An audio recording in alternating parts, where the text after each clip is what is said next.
Well, thank you guys for joining me. Today I got an old one, Smith & Wesson 645, the Miami Vice gun. I did buy it about 6 months ago.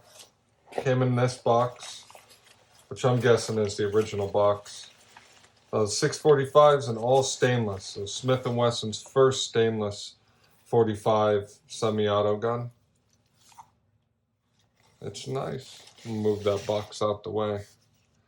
Now, I didn't get away the paperwork or literature or anything like that. When it came, it did look like it had barely been fired. I fired a couple hundred rounds just to get familiar with the gun. There are a few problems, big problems, and I will talk about that a little bit later. But, this came out before the Smith & Wesson 4500s. It's a little over 2 pounds, makes it a pretty hefty gun. It's 5-inch, all stainless. It's a double action gun. It has a square trigger guard. That'll help you grip it when you're firing it. It does have a slide mounted safety decocker. This is a neat one. When you have the hammer back and you have this decocker down, it allows the hammer to drop without hitting the firing pin. So that allows it to be safe. You can also carry it down, and then if you were to hit the hammer, it'll act as a safety. Stop the gun from firing. It does have a magazine safety. Without the magazine, the gun won't fire. Well, the magazine holds 8. It's all stainless magazine. I have it here. It's a clean magazine. I only got one. I've checked online. They're quite expensive. Over $50 for the magazine, which makes it pretty tough to get. Now, as far as field stripping the gun, that's where it starts to get a little crazy. This gun's extremely difficult to get the slide off and on. I have trouble with it every time. And I have made a mistake taking apart the hammer assembly. I could have cried. So first thing you want to do is make sure the gun's unloaded. Once you've determined the gun's unloaded, you want to bring the slide back until you reach that notch. That'll allow you to pop the pin. Once that pin's out, the slide will come right off the gun. You guys could take a look at it.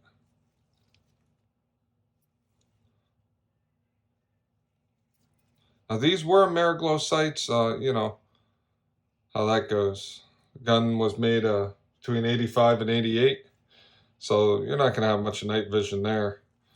Now, this rod here, it's under incredible tension.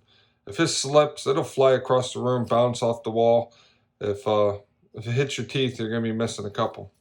But to remove that, just pops right out. All right. Once that's out, the barrel slides out. It's a nice barrel. It's all stainless. Inside of the slide. So you can see what I'm talking about. Here's a slide notch. See how that covered the firing pin? So that's your safety right there. Now, this is what I'd like to talk to you about. When you put the slide back on the gun, you have 3 pins right here. You have the extractor depressor, the sear release lever, and the firing pin safety. In between these 3, you have the hammer. You have 2 springs underneath those levers, and then you have this pin right here that has to go through all of them. If for any reason you decide you want to take apart the hammer, don't. I did not read the manual ahead of time. It says specifically not to.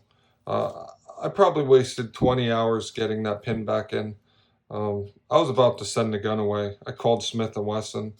It was a tough one. Eventually, I was able to get it back on.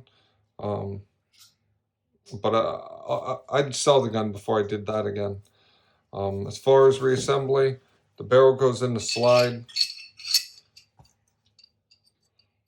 Get the rod in there.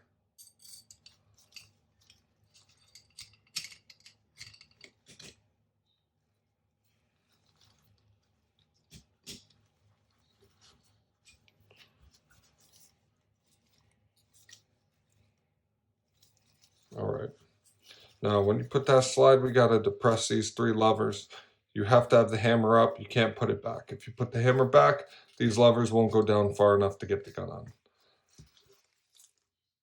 Now, sometimes it catches on the spring, and if it does that, you're going to have to pull it off and start all over again. Sometimes it doesn't. We get lucky. We're going to hope it's one of those cases this time. Now, I haven't met a single person that owns a gun that hasn't complained about that. That makes the gun real hard to deal with.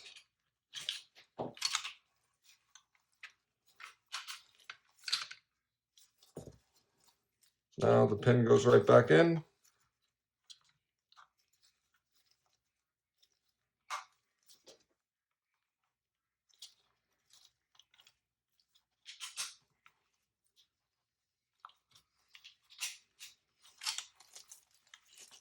Now I was able to get it in one shot, but it's not particularly easy. The guide rod does stick out a little bit. I've never been able to get that back in flush. But other than that, it's a pretty cool gun. It's definitely collectible now. Like I said, it was the Miami Vice gun. So they used that for a couple of seasons of the TV show. It's pretty cool. It fires nice. As far as the trigger goes, it has quite a long reset on the trigger. So that's a little tough. See if we can put the magazine in there. That way you guys could get an idea. So that's where the uptake stops. And it goes all the way back pretty far. And then the reset all the way out. Okay. See, if you don't go all the way out, you won't be able to catch that hammer. But I do enjoy shooting it. And I do enjoy stainless steel guns. So that's really all there is to it. It shoots a 45 ACP.